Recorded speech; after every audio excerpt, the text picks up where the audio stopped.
Welcome to Brother Jenny Christopher's powerful spiritual messages.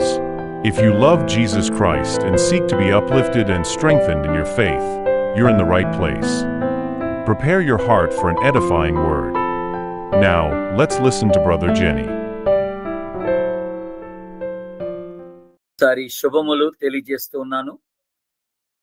ఈ రోజున క్రొత్తగా ఈ బైబిల్ స్టడీలో పాల్గొంటున్నటువంటి వారికి ప్రత్యేకమైన ఆహ్వానాన్ని అందిస్తున్నాను. మీకు కూడా నా కృతజ్ఞతలు తెలియజేస్తున్నాను. అలాగే రెగ్యులర్గా పార్టిసిపేట్ అవుతున్నటువంటి వాళ్ళని అభినందిస్తున్నాను. ప్రతి వారం కూడా టైం తీసుకొని, మరి సోమవారం అయినప్పటికీ వర్కింగ్ డే అయినప్పటికీ మీ పనులు ముగించుకొని వచ్చి మళ్ళీ సిద్ధపడి ఈ యొక్క స్టడీలో పాల్గొంటున్నందుకు నిజంగా మిమ్మల్ని అందరినీ కూడా నేను అభినందిస్తున్నాను. ప్రభు కొరకు మీరు చూపిస్తున్నటువంటి ఆసక్తిని బట్టి నేను ప్రభుకి ఎంతో కృతజ్ఞతలు తెలియజేస్తూ ఉన్నాను. ప్రియమైన దేవుని బిడ్డలారా, మనము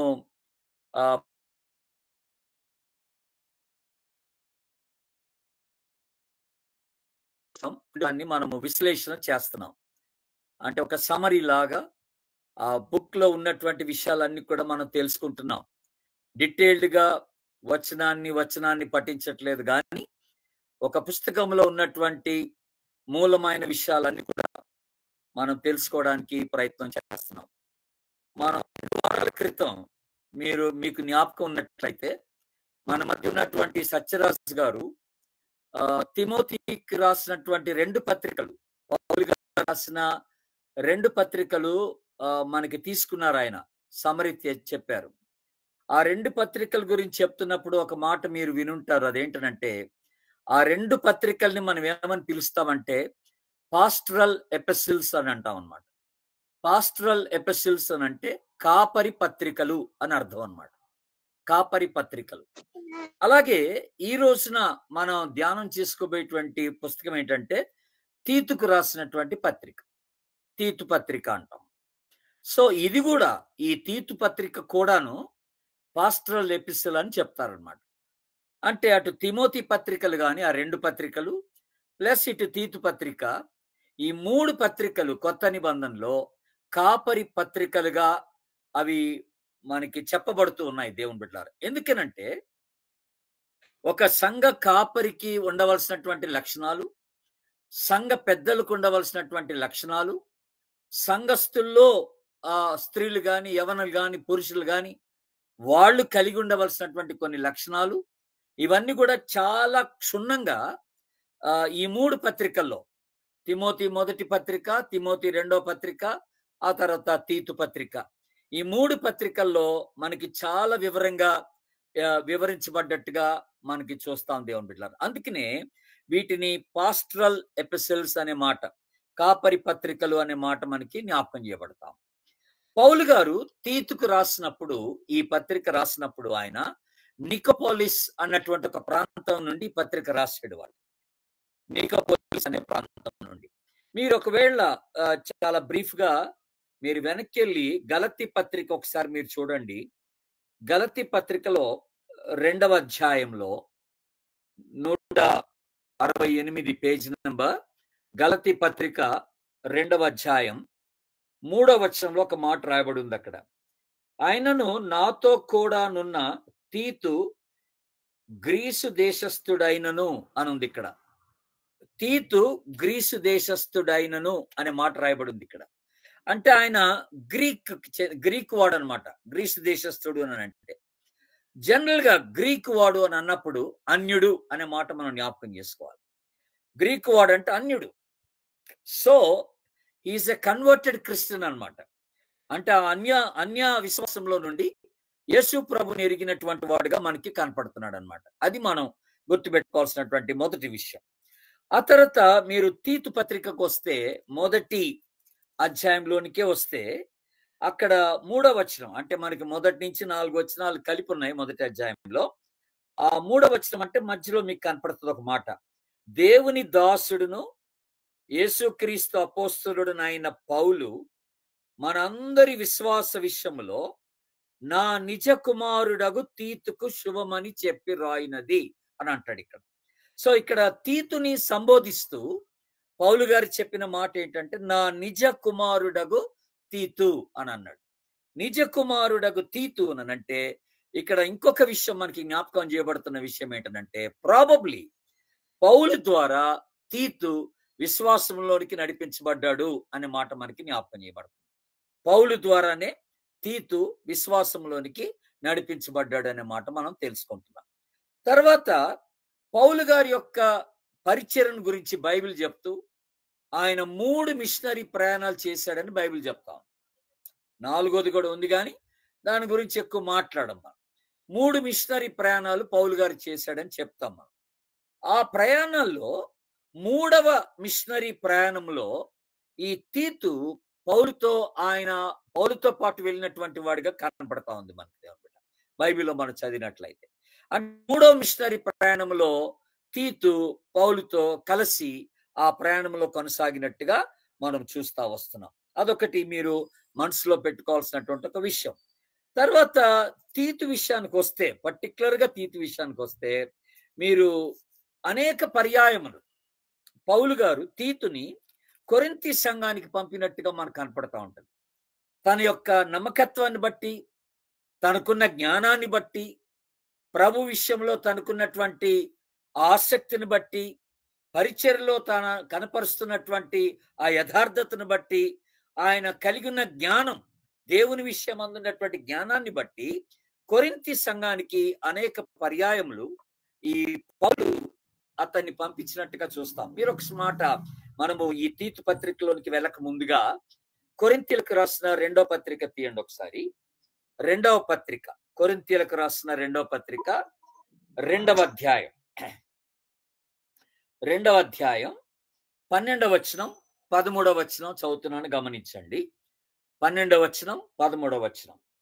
క్రీస్తు సువార్త ప్రకటించుటకు నేను త్రోయకు వచ్చినప్పుడు ప్రభునందు నాకు మంచి సమయం ప్రాప్తించి ఉండగా సహోదరుడైన తీతు నాకు కనబడనందున నా మనసులో నెమ్మది లేక వారి యొద్ద సెలవు తీసుకొని అక్కడ నుండి నేను బయలుదేరి మాసిదోనియాకు వచ్చుతాను అంటాడు దేవుని బిడ్డలారా.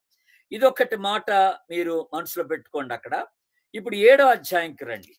అదే కొరింథీ పత్రిక 2వ పత్రిక 7వ అధ్యాయం 5, 6, 7 వచనాలు గమనిద్దాం. మనం అక్కడ, మేము మాసిదోనియాకు వచ్చినప్పుడు మా శరీరం ఏమాత్రమును విశ్రాంతి పొందలేదు, ఎట్టుపోయినను మాకు శ్రమయే కలిగెను, వెలుపట పోరాటములు లోపట భయములుండెను.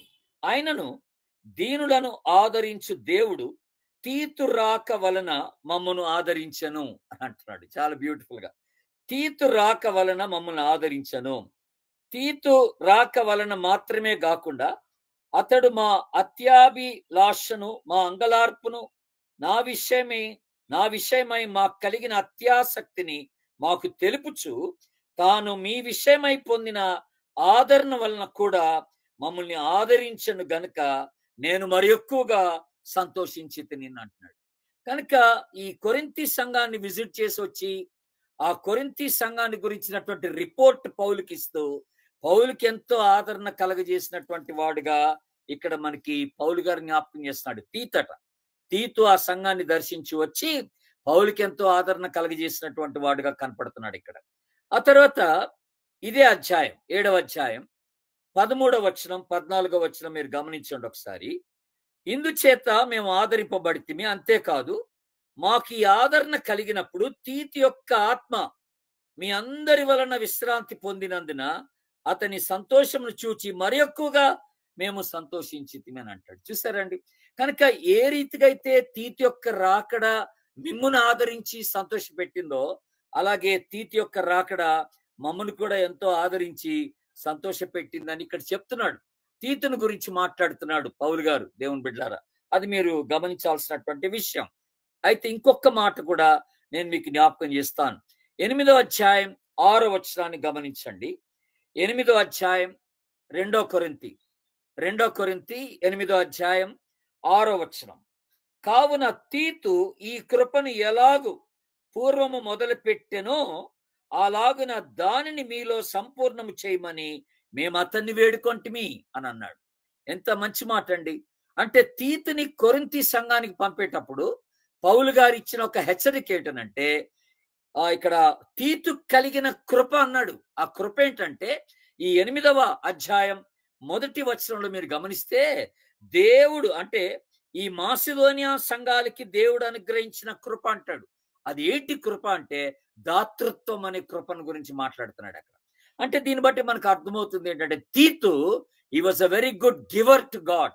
దేవునికి బాగా ఇచ్చేవాడు అనమాట. దాతృత్వం కలిగినటువంటి వ్యక్తి. ఆ విషయాలన్నీ కూడా ఆయన దాతృత్వం కలిగిన వాడు గనుక మీకు కూడా ఆ విషయాలన్నీ కూడా జ్ఞాపకం చేసి మిమ్మల్ని హెచ్చరించి ఆదరించి ప్రోత్సహించాలని నేను కోరుకుంటున్నాను అన్నట్టుగా ఇక్కడ పౌలు గారు తీతుని గురించి రాస్తున్నట్టుగా మనకు కనపడతా ఉంది. అలాగే మనం ఇప్పుడు చదవడానికి టైం లేదు, కానీ ఈ 8వ అధ్యాయం 16 నుండి 26వ వచనం వరకు కూడా ఉన్న భాగాన్ని మీరు అది కూడా రాసి పెట్టుకోండి. తీతును గురించినటువంటి ప్రస్తావన అక్కడ జరిగింది. ఇప్పుడు దయచేసి తీతు పత్రికకు రండి. మళ్ళొకసారి తిమోతి పత్రిక తర్వాత మనకి తీతు పత్రిక ఉంటది. తీతు పత్రికకు రండి. ఇప్పుడు మొదటి అధ్యాయంలో తీతు పత్రిక 1వ అధ్యాయం 5వ వచనం. 5వ వచనంలో ఓ చక్కని మాట మనకి జ్ఞాపకం చేయబడుతున్న మాట. నేను నీకు ఆజ్ఞాపించిన ప్రకారము నీవు లోపముగా ఉన్న వాటిని దిద్ది ప్రతి పట్టణములోను పెద్దలను నియమించు నిమిత్తమే నేను క్రేతులో నిన్ను విడిచి వచ్చి తిని అని అన్నాడు. కనుక ఇక్కడ మనకి ఇంకొక ఇంపార్టెంట్ ఇన్ఫర్మేషన్ మనకు వస్తా ఉంది. అదేంటంటే పౌలు తీతునట క్రేతుకి పంపించాడట. క్రేతు, ఈ క్రేత్ అనేది ఒక ద్వీపం అన్నమాట. ఐలాండ్ అంటాం, ఒక దీవి, అది ఒక ఐలాండ్ అన్నమాట. క్రేత్ అనేది ఒక ద్వీపం. ఆ ద్వీపంలో ఉన్నటువంటి ప్రజలకు, అక్కడున్న సంఘానికి కొన్ని ఇన్స్ట్రక్షన్స్ ఇతని ద్వారా ఇవ్వబడాలని, ఆ ప్రాంతమంతటిలోనూ ప్రతి పట్టణంలోనూ ప్రతి సంఘంలోనూ అక్కడ పెద్దలను నియమించాలని, వాళ్ళని సరిదిద్దాలని, వాళ్ళకు కొన్ని ఇన్స్ట్రక్షన్స్ ఇవ్వాలని ఈ తీతునట పౌలు ఆ క్రేతునకు పంపించి అక్కడ వదిలేసి వచ్చేసాడంట. అక్కడ వదిలేసి వచ్చేసాడని ఇక్కడ మనకి జ్ఞాపకం చేస్తున్నాడు. 5వ వచనంలో మనకి జ్ఞాపకం చేస్తున్నాడు దేవుని బిడ్డలారా. కనుక చాలా ఇంట్రెస్టింగ్ మాట ఇది మనకి గుర్తుపెట్టుకోవడానికి. అయితే గమనించండి, తీతు ద్వారా క్రేతులో సువార్త అందజేయబడలేదు. ఆల్రెడీ అక్కడ సంఘాలు ఉన్నాయి. అక్కడ క్రేతు ప్రాంతంలో కొన్ని సంఘాలు ఉన్నాయి.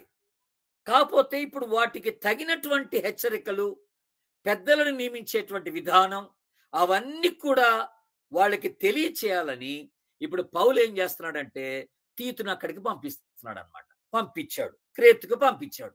మరి ఇప్పుడు మనకు రావాల్సిన ప్రశ్న ఏంటంటే, ఈ క్రేతు ప్రాంతంలో సువార్త ఎలాగ అందింది? అసలు ఈయన వెళ్ళక ముందుగానే పౌలు వెళ్ళాడా?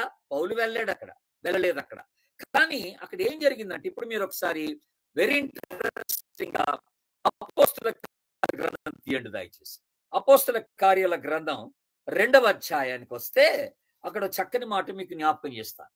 అపోస్తల కార్యముల గ్రంథం 2వ అధ్యాయం 11వ వచనం గమనించండి. అక్కడ 11వ వచనం, క్రేతీయులు, అరబ్బీయులు మొదలైన మనమందరము వీరు మన భాషలతో దేవుని గొప్ప కార్యములను వినుచున్నామని చెప్పుకొనిరి అనుంది. దేవుని బిడ్డలారా, ఈ సందర్భం మీకు గుర్తుందా? 2వ అధ్యాయంలో, అంటే దానికంటే ముందుగానే అక్కడ మేడగదిలో ఒక 120 మంది గ్యాదర్ అయ్యారు ఆ దినాన్న. ఆ యెరూషలేములో మేడగదిలో ఆ 120 మంది గ్యాదర్ అయినప్పుడు అందులో దాదాపుగా ఒక 19 వివిధ ప్రాంతాల నుండి ప్రజలు అక్కడికి వచ్చారు. ఆ ప్రార్థన కూడికకు 19 వివిధ ప్రాంతాల నుండి అక్కడికి వచ్చారు. అందులో ఒక ప్రాంతం నుండి వచ్చినటువంటి వారు ఎవరు అంటే క్రేతీయులు అని రాయబడింది. చూసారా మాట? ఇక్కడ 11వ వచనంలో క్రేతీయులు అని రాయబడింది. అంటే ఇప్పుడు దీని అర్థం ఏంటి? దీని అర్థం ఏంటంటే, ఈ పేతురు యొక్క ప్రసంగం ద్వారా ప్రేరేపించబడిన వాళ్ళు క్రేతీయులు. అక్కడ మార్పు చెందారు వీళ్ళు. ఎందుకంటే ఆ తదుపరి ఆ 2వ అధ్యాయం అయిపోయిన తర్వాత మనం ఆ కంటిన్యూషన్ అంతా ఏం చూస్తామంటే పేతురు యొక్క ప్రసంగం చూస్తాం. అక్కడ దాదాపుగా 3000 మంది మారుమనసు పొందారని చూస్తాం. 3000 మంది బాప్తిసం తీసుకున్నారని చూస్తాం. ఆ గుంపులో క్రేతీయులు ఉన్నారన్నమాట.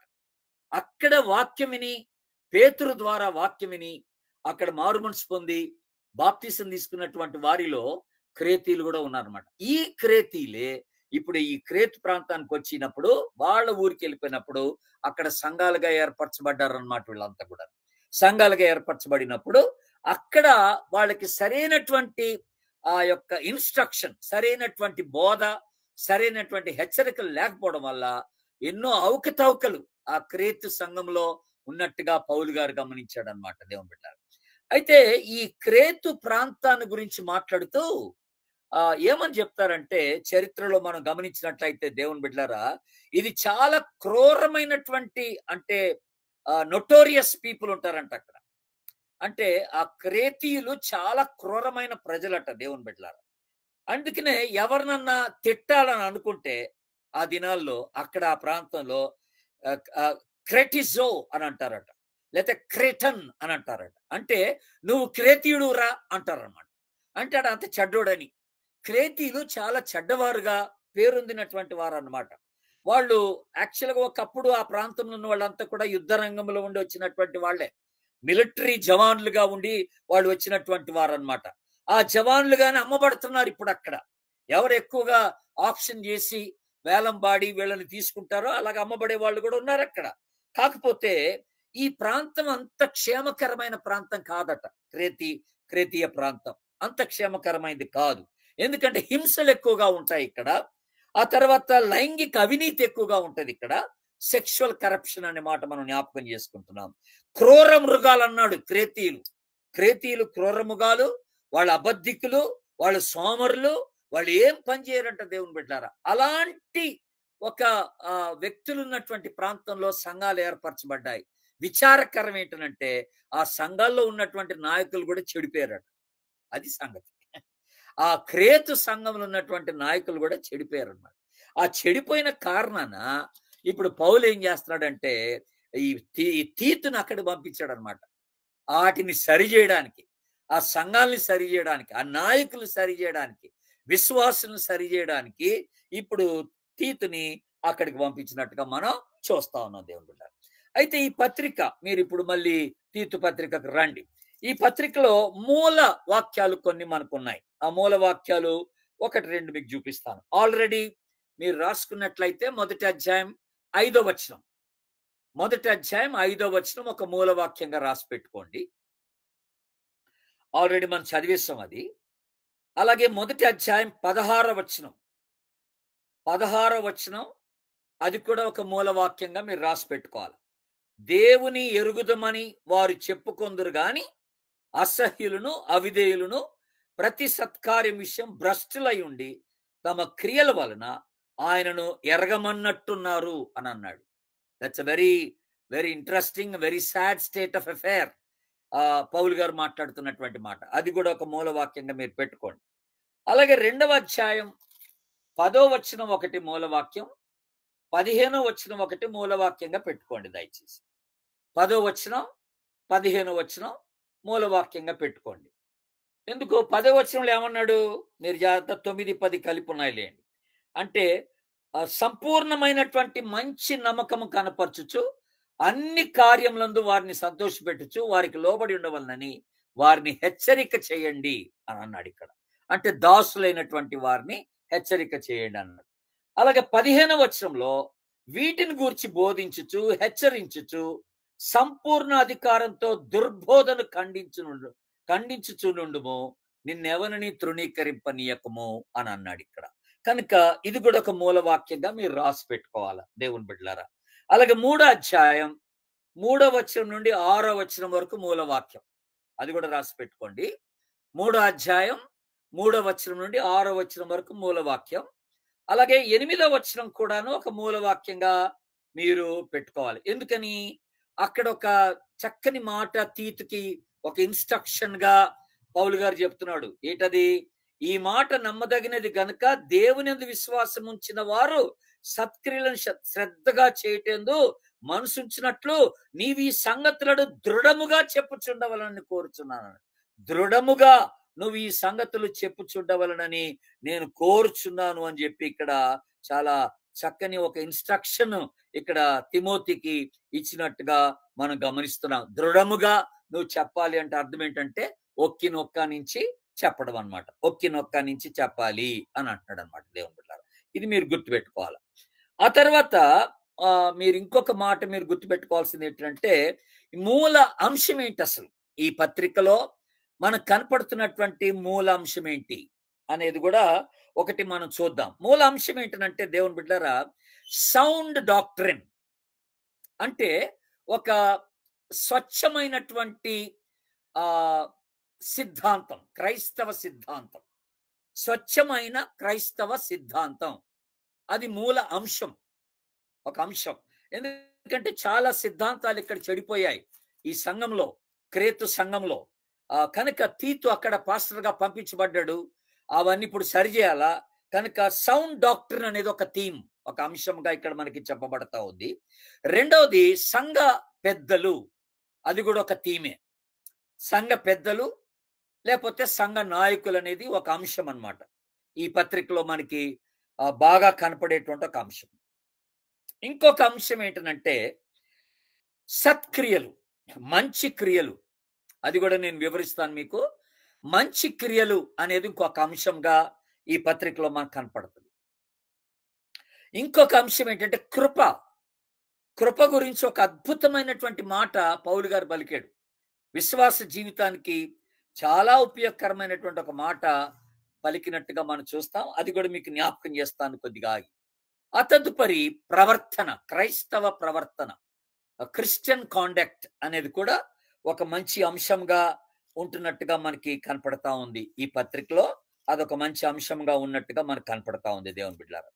కనుక ఇంకొక మాట అంటే మీరు ఇక్కడ తీతు పత్రికలో ఉంటే 2 తిమోతి 4వ అధ్యాయం, దా పక్కన పేజీలో ఉంటుంది, మీకు కనపడుతుంది. 2 తిమోతి 4వ అధ్యాయం మీరు చూడండి. అక్కడ 10వ వచనంలో ఒక మాట ఉంది. 10వ వచనంలో దేహ ఇహలోకమును స్నేహించి నన్ను విడిచి తెస్సలోనికకు వెళ్ళెను. క్రేస్కే గలతీయకును తీతు దల్మయకును వెళ్ళిరి అనుంది ఇక్కడ. అంటే ఇక్కడ ఇంకో మాట ఏంటంటే దల్మయ అనే ప్రాంతానికి కూడా తీతును పంపించినట్టుగా మనం చూస్తున్నాం. అంటే అక్కడ తీతు వెళ్ళినట్టుగా కూడా మనం గమనిస్తున్నాం ఇక్కడ. అదొక్కటి మీరు పాసింగ్ రిమార్క్ గా అదొకటి రాసి పెట్టుకోండి దేవుని బిడ్డలారా. జస్ట్ పాసింగ్ రిమార్క్ గా అది మీరు రాసి పెట్టుకోవాలని నేను మీకు మనవి చేస్తా ఉన్నాను. తర్వాత ఒకవేళ ఈ పుస్తకాన్ని మనం విభజిస్తే, ఈ తీతు పత్రికని ఓవరాల్ గా మనం డివైడ్ చేస్తే 3 అధ్యాయాలకి 3 అంశాలు పెట్టుకోవచ్చు మనం. దీంట్లో ఉన్నాయో 3 అధ్యాయాలు. ఈ 3 అధ్యాయాలకి 3 అంశాలు పెట్టుకోవచ్చు. మొదటి అంశం ఏంటంటే మొదటి అధ్యాయానికి మీరు ఏమని చెప్పొచ్చు అంటే తిరుగుబాటు ప్రజలు అని పెట్టొచ్చు. మీరు తిరుగుబాటు ప్రజలు అంటే ప్రజలు అంటే పెద్దలే, తిరుగుబాటు పెద్దలు అని కూడా పెట్టుకోవచ్చు కావాలంటే. ద రెబెలియస్ ఎల్డర్స్ అనే మాట, రెబెలియస్ ఎల్డర్స్ అనే మాట.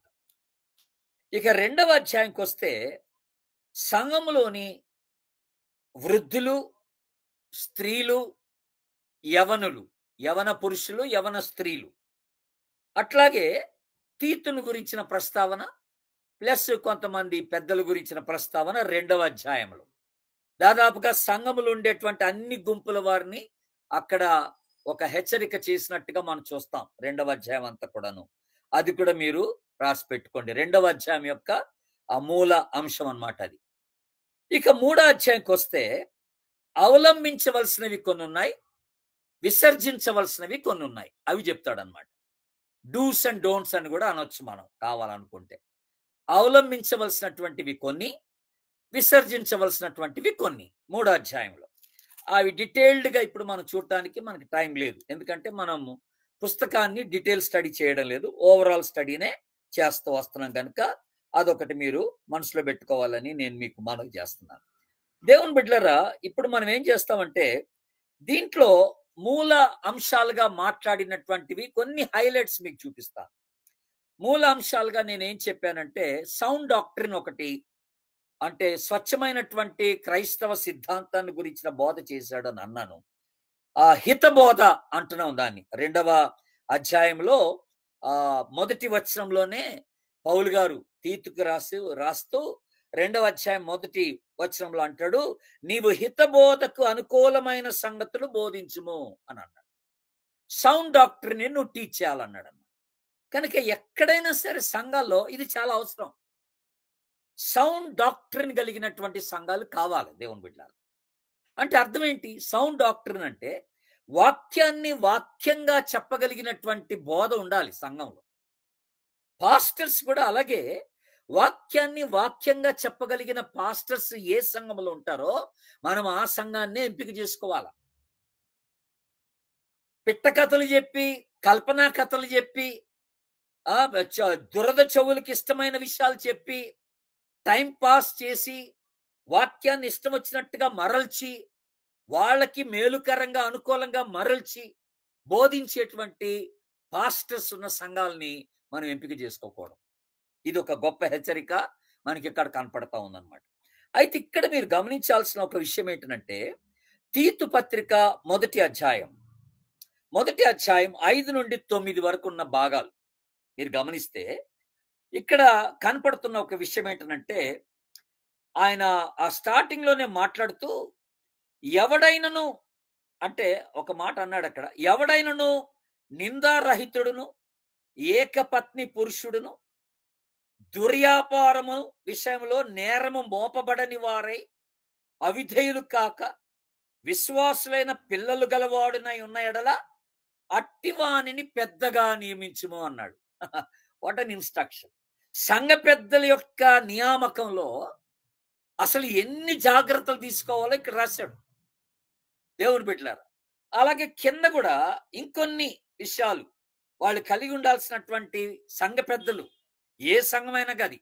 మనకి ఇప్పుడు డినామినేషన్స్ ఏంటనేది ఇక్కడ పాయింట్ కాదు. ఇక్కడ సిఎస్ఐయా, లూథరనా, బ్యాప్టిస్టా, అసెంబ్లీస్ ఆఫ్ గాడా, పెంటెకోస్తా, ఇది కాదు మన పాయింట్. ఇక్కడ ఏ సంఘమైనా దేవుని సంఘంలో పెద్దలు ఎలా ఉండాలి, పెద్దల నియామకం ఎలా ఉండాలని అంటే వాళ్ళకి ఇలాంటి ఒక లక్షణాలు కలిగినటువంటి వారిని ఎంపిక చేసుకోండి అని అన్నాడు.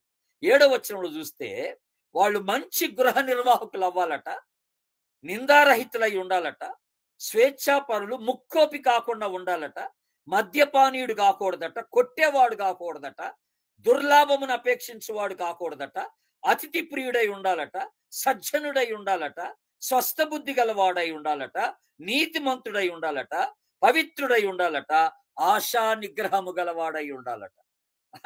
అసలు ఎన్ని చాలా అంటే ఖచ్చితమైనటువంటి ఒక లక్షణాలు ఇక్కడ చెప్తూ వచ్చాడు చూడండి దేవుని బిడ్డ.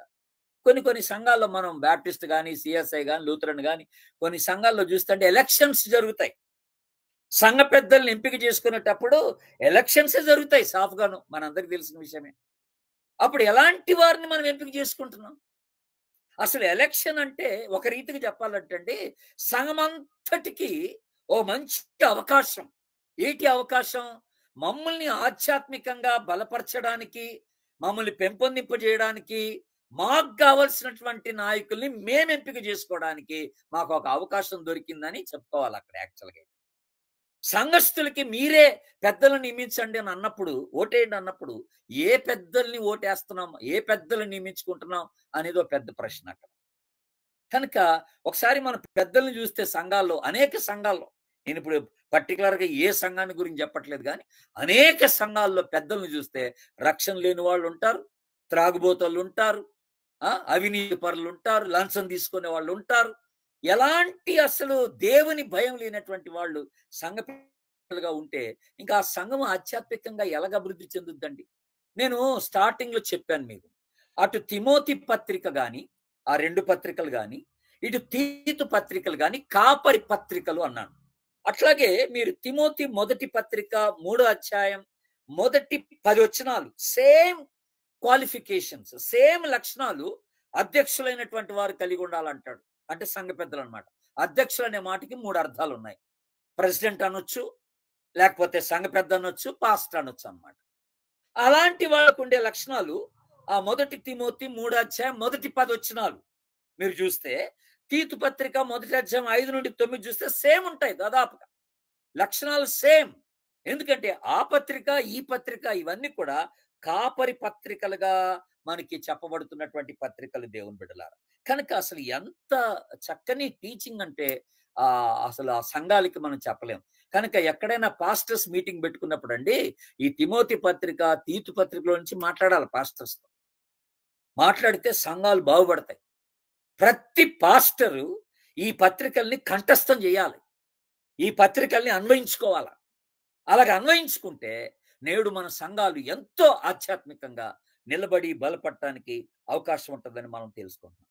అందుకనే పౌలు గారు కూడా తీతుకు రాస్తూ అదే మాట అన్నాడు. తీతుకు రాస్తూ అదే మాట అన్నాడు. 2వ అధ్యాయంలో మీరు గమనించండి. ఆ 2వ అధ్యాయంలో కూడాను మొదటి వచనంలో హితబోధకు అనుకూలమైన సంగతులను బోధించాలన్నాడు. 3వ అధ్యాయం మొదటి 2 వచనాల్లో కూడా మీరు గమనిస్తే జ్ఞాపకం చేయమన్నాడు. జ్ఞాపకం చేయమంటున్నాడు దేవుని బిడ్డలారా. లీడర్స్ కి జ్ఞాపకం చేయమంటున్నాడు.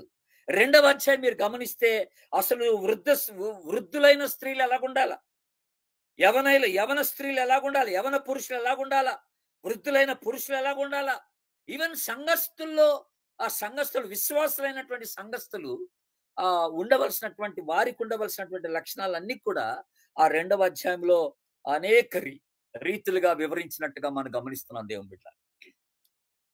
ఇంకొకటి నేను ఇక్కడ గమనించినటువంటి ఒక విషయం ఏంటంటే, ఈ పత్రికలో ఒక 2-3 సందర్భాల్లో పౌలు గారు మాట్లాడిన మాటల్లో ఒకదాన్ని ఒక్కినొక్కానిచ్చినట్టుగా కనపడతా ఉంది మనకి. అదేంటంటే మీరు చూడండి ఒకసారి 3వ అధ్యాయం గమనించండి.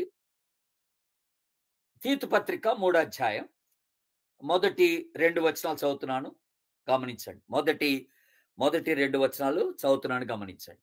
అధిపతులకును అధికారులకును లోబడి విధేయులుగా ఉండవలనని, ప్రతి సత్కార్యము చేయుటకు సిద్ధపడి ఉండవలనని జ్ఞాపకం చేయమన్నాడు.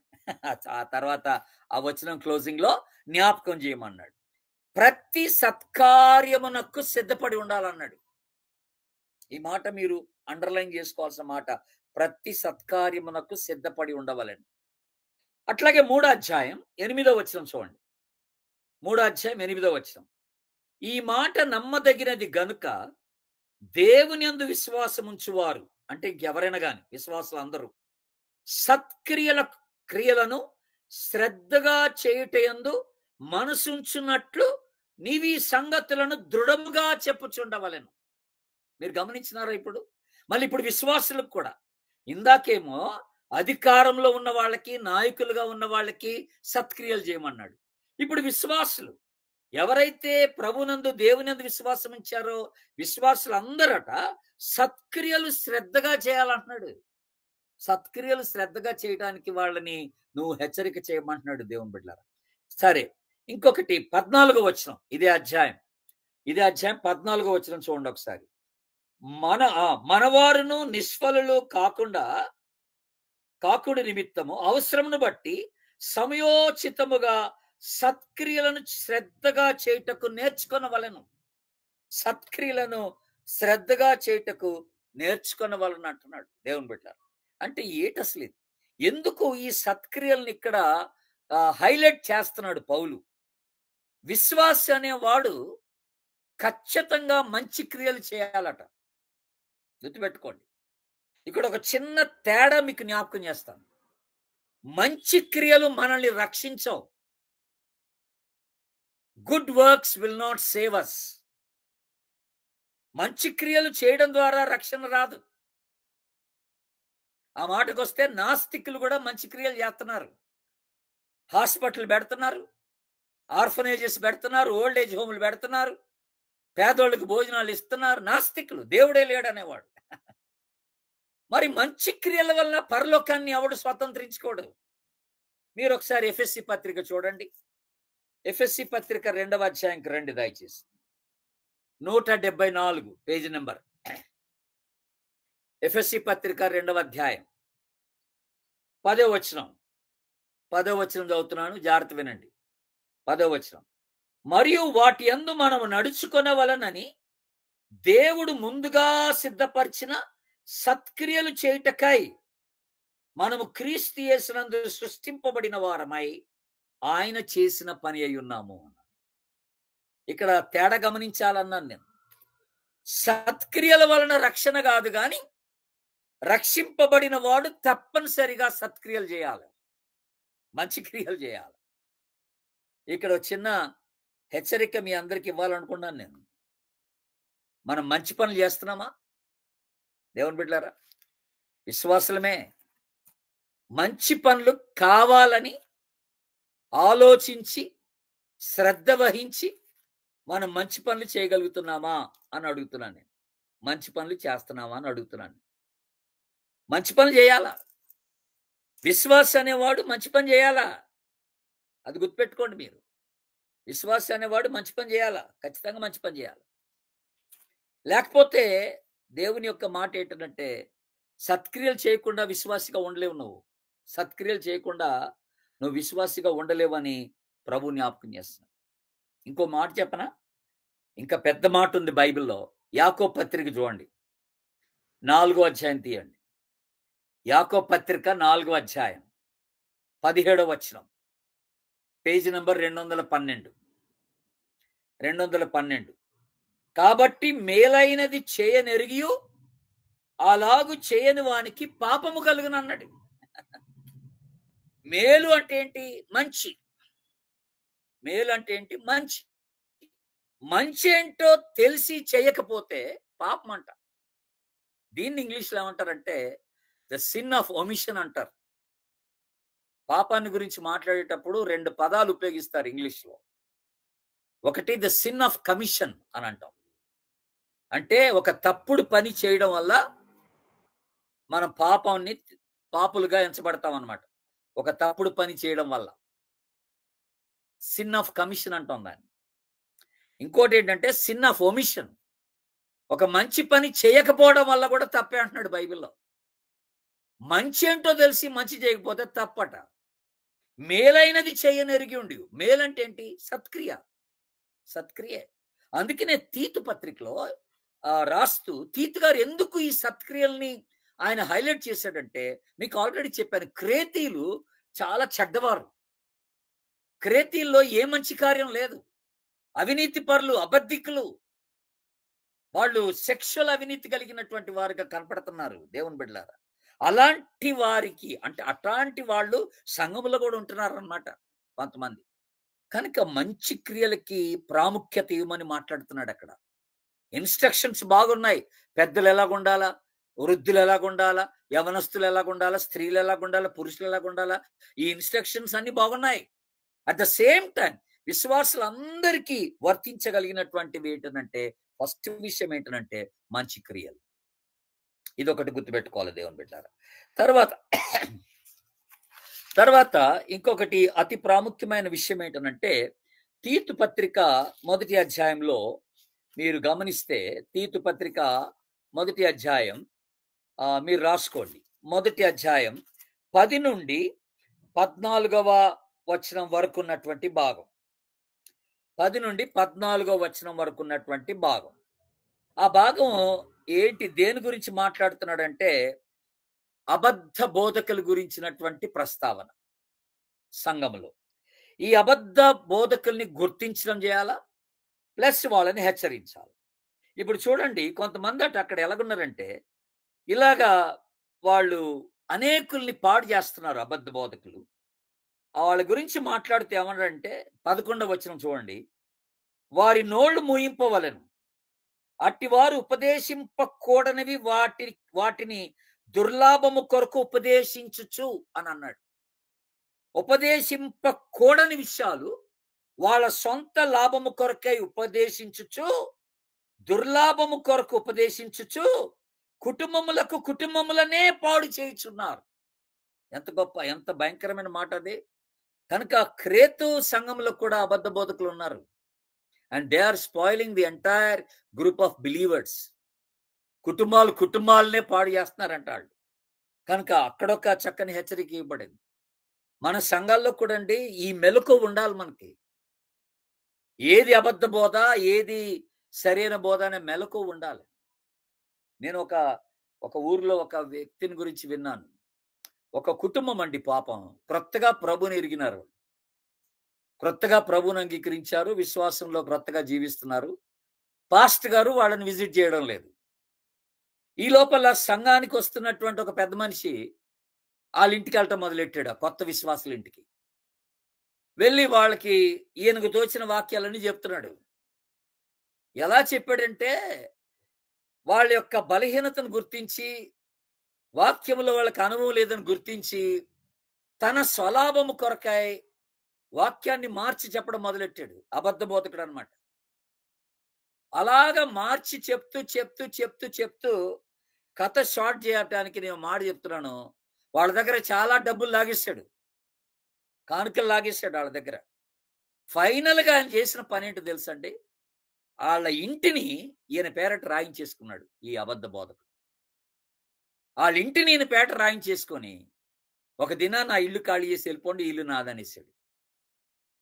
అప్పుడు ఆ కొత్త విశ్వాసులు లబోదిబోని మొత్తుకున్నారు. అప్పుడు వాళ్ళు కళ్ళు తెరిచారు. అప్పుడు వెళ్ళి పాస్టర్ గారిని, సంఘ పెద్దలు కలిశారు. కలిసి ఇగో మాకు ఈ మోసం జరిగిందన్నారు. ఇక వాళ్ళు ఏదో కింద మీద పడి కొన్ని నెలల తర్వాత మళ్ళీ ఆయనకి ఆ ఇల్లు అప్పచెప్పినట్టున్నారు. కోర్టుకెళ్ళి ఏదో చేసి మొత్తానికి ఆడి మీద కేసేసి. కానీ అబద్ధ బోధకులు ఎంత డేంజర్ చూసారా? వాళ్ళు డబ్బు ఆశిస్తారు, దుర్లాభము కొరకు పనిచేస్తారు వాళ్ళు. Very dangerous. అట్టి వారిని జాగ్రత్తగా హెచ్చరిక చేయమంటున్నాడు ఇక్కడ. గుర్తుపెట్టుకోండి దేవుని బిడ్డలారా, వెరీ ఇంపార్టెంట్ థింగ్ అది. తర్వాత మూడో విషయం, ఇక్కడ మనకి గుర్తుపెట్టుకోవాల్సిన మూడో విషయం, కృపను గురించి పౌలు గారు ఒక చక్కని మాట చెప్పాడు విశ్వాసులకు సంబంధించి. దేవుని కృప 2వ అధ్యాయం చూడండి. ఇప్పుడు తీతు పత్రిక 2వ అధ్యాయం. 2వ అధ్యాయం మనకి ఎక్కడ చదువుదాం అంటే 11 నుండి చదువుదామండి. 11 నుండి 11వ వచనం నుండి చదివితే, ఏలయనగా సమస్త మనుషులకు రక్షణకరమైన దేవుని కృప ప్రత్యక్షమై అని ఉంది అక్కడ. దేవుని కృప ప్రత్యక్షమై. ఇప్పుడు ఇక ఆ వచనం అది చాలా సుదీర్ఘమైన వచనం గనక మీరు జాగ్రత్తగా దాన్ని చదవాలి, వినాలి, గమనించాలి. ఏటది? దేవుని కృప ప్రత్యక్షమై మనము భక్తిహీనతను, ఇహలోక సంబంధమైన దురాశలను విసర్జించి శుభప్రదమైన నిరీక్షణ నిమిత్తము, అనగా మహాదేవుడును మన రక్షకుడునైన యేసుక్రీస్తు మహిమ యొక్క ప్రత్యక్షత కొరకు ఎదురు చూచుచు ఈ లోకములో స్వస్థ బుద్ధితోనూ నీతితోనూ భక్తితోనూ బ్రతుకుచుండవలనని మనకు బోధించుచున్నది. ఏంటి బోధించేది? కృప. ఇది కంటిన్యూషన్ అన్నమాట. ఆ వర్స్ అంతా 11వ వచనంలో నుండి 13 వరకు అదంతా ఒకటే వచనం. ఆ ఫస్ట్ మాట చూడండి, ఆ లాస్ట్ మాటలు చూడండి, మీకు కనెక్షన్ అర్థమవుతుంది అనమాట. కృప ప్రత్యక్షమై మనకి ఏం బోధిస్తుందట? ఈ లోకంలో స్వస్థ బుద్ధితో, నీతితో, భక్తితో మనం ఎలాగ బ్రతకాలో అది మనకి బోధిస్తుంది కృప అన్నాడు. దేవుని కృప విశ్వాస జీవితానికి ఎంత మేలు చేస్తుందో చూడండి దేవుని బిడ్డ. అదొకటి ఇక్కడ పౌలు గారు చక్కగా జ్ఞాపకం. కృప మీద ఆధారపడడం, విశ్వాసి అనేవాడు కృప మీద ఆధారపడడం ఎంత అవసరమో కూడాను ఇక్కడ దేవుని కృప పైన ఆధారపడటం. నీ సొంత జ్ఞానం పైన, నీ సొంత శక్తి పైన, నీ సొంత లేకపోతే అనుభవం పైన నువ్వు ఆధారపడితే ఈ లోకంలో విజయాన్ని సాధించలేవు, ఈ లోకంలో నీతియుక్తంగా నువ్వు జీవించలేవు. దేవుని కృపను ఆశ్రయించినప్పుడే ఈ లోకంలో నీతియుక్తమైన జీవితాన్ని నువ్వు జీవించగలవు అని జ్ఞాపకం చేస్తాను. అండ్ ఫైనలీ, చివరిగా కొన్ని సత్యాలు, అంటే ఈ యొక్క ఎంటైర్ పత్రికలో ఉన్నటువంటి కొన్ని సత్యాలు మీకు జస్ట్ చెప్తాను, మీరు రాసుకోండి. కొన్ని సత్యాలు చెప్తాను, అవి ఊరికి అలాగా రాసుకోండి మీరు. ఒకటేంటనంటే, సంఘము చక్కగా నిర్వహించబడాలి. ఎలాగంటే మంచి లక్షణాలు కలిగినటువంటి నాయకుల చేత నిర్వహించబడాలి. Church should be organised with qualified leaders అంటున్నాం. మంచి నాయకుల చేత సంఘము నిర్వహించబడాలి. అఫ్ కోర్స్ పాస్టర్ గారు ఆధ్యాత్మికంగా ఉండాలి, డెఫినెట్ గా, అది వేరే విషయం. రెండవది వెరీ ఇంపార్టెంట్ హెచ్చరిక మనకి ఇప్పుడు చూసుకున్న దాన్ని బట్టి, సంఘంలో అబద్ధ బోధకుల్ని ప్రతిఘటించాలి, ఎదుర్కోవాలి, వాళ్ళ విషయమై జాగ్రత్త కలిగి ఉండాలి. అబద్ధ బోధకుల విషయంలో ప్రతిఘటించాలి, ఎదుర్కోవాలి, జాగ్రత్త కలిగి ఉండాలి, వాళ్ళని గుర్తించాలి. ఇది రెండవది. మూడవది, సంఘంకి దేవుడిస్తున్న, అంటే ఈ పత్రిక ద్వారా మనం తెలుసుకుంటున్నటువంటిది ఏంటంటే, ప్రత్యేకమైనటువంటి బాధ్యతలు ప్రత్యేకమైనటువంటి గుంపు ప్రజలకు అప్పజెప్పాలి. చర్చిలో ప్రత్యేకమైన బాధ్యతలు ప్రత్యేకమైన వ్యక్తులకు అప్పజెప్పడం మంచిది. ప్రత్యేకమైన వ్యక్తులు అంటే కొంతమంది ఆ వరము కలిగిన వాళ్ళు ఉంటారు. అలాగా ఆ బాధ్యతను చక్కగా నిర్వర్తించగలిగిన వరం కలిగిన వాళ్ళు ఉంటారు. అలాంటి వాళ్ళకి ఆ బాధ్యత అప్పచెప్పడం మంచిది అన్నమాట. అది వెరీ ఇంపార్టెంట్. ఆ తర్వాత సాధారణ బాధ్యతలు కొన్ని ఉంటాయి, ప్రత్యేకమైన బాధ్యతలు కాకుండా. ఈ సాధారణమైన బాధ్యతలు సంఘస్థులందరూ పంచుకోవాలి. అందరూ పంచుకోవాలి. దేవుని యొక్క రాజ్య నిర్మాణం కొరకై, సంఘ అభివృద్ధి కొరకై అందరూ పంచుకోవాల్సినటువంటి వారై ఉంటుంది. ఇంకా ఫైనల్గా మనం గమనిస్తున్న మాట ఏంటంటే, క్రైస్తవ ప్రవర్తన చాలా ప్రాముఖ్యం అనేది ఈ పత్రిక ద్వారా మనకి కనపడతాం. క్రైస్తవ ప్రవర్తన చాలా ప్రాముఖ్యం. కనుక విశ్వాస్యత, సంఘ పెద్దలు కానీ, అధ్యక్షులు కానీ, పాస్టర్ కానీ, విశ్వాసులు కానీ, వీళ్ళందరిలో ప్రభు కోరుకునేది ఏంటంటే ఆ నమ్మకత్వం, సరైనటువంటి జీవితం. ప్రభు ఆశించేటువంటి జీవితాన్ని కోరుకుంటున్నాడు అనమాట. అది మనం గమనించాలి. కనుక ఇది ఎంతో చక్కని పత్రిక. తీతు పత్రిక అంటే చిన్నదే. ఇంకా డీటెయిల్డ్గా మీరు ఆ సంఘ పెద్దలకు, నాయకులు, అధ్యక్షులు అన్నప్పుడు అండి పెద్దలు వస్తారు, అందులో నాయకులు వస్తారు, పాస్టర్ వస్తాడు అనమాట. గుర్తుపెట్టుకోవాలి మీరు. ఓకే, బిషప్ అనేదే కాదు అక్కడ. ప్రెసిడెంట్ కానీ, సెక్రటరీ కానీ, సంఘ పెద్దలు కానీ, నాయకులు కానీ, పాస్టర్ కానీ, వీళ్ళందరూ వస్తారు దాంట్లో. కనుక వాళ్ళందరికీ ఇవ్వబడినటువంటి హెచ్చరికలు, లక్షణాలు ఎలాగ ఉండాలనేది మీరు తర్వాత మళ్ళీ పత్రిక చదువుకొని ఇంటికి వెళ్ళిన తర్వాత మీరు మళ్ళీ డీటెయిల్డ్గా ఒక నోట్స్లో రాసుకోండి ఆ లక్షణాలన్నీ కూడా.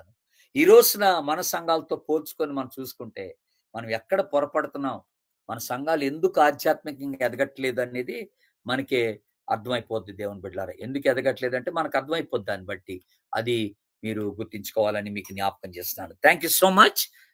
మీకు అంటే దీంట్లో చెప్పవలసినవన్నీ కూడా నేను చెప్పానని అనుకుంటున్నాను. God bless you. Thank you so much. Thank you so much అన్న. Hi, thanks for watching. I hope you were blessed by the sermon. If this message touched your heart, please share your thoughts in the comments and don't forget to subscribe. Tune in every Sunday at 7 p.m. on my channel. In Christ, your brother Jenny.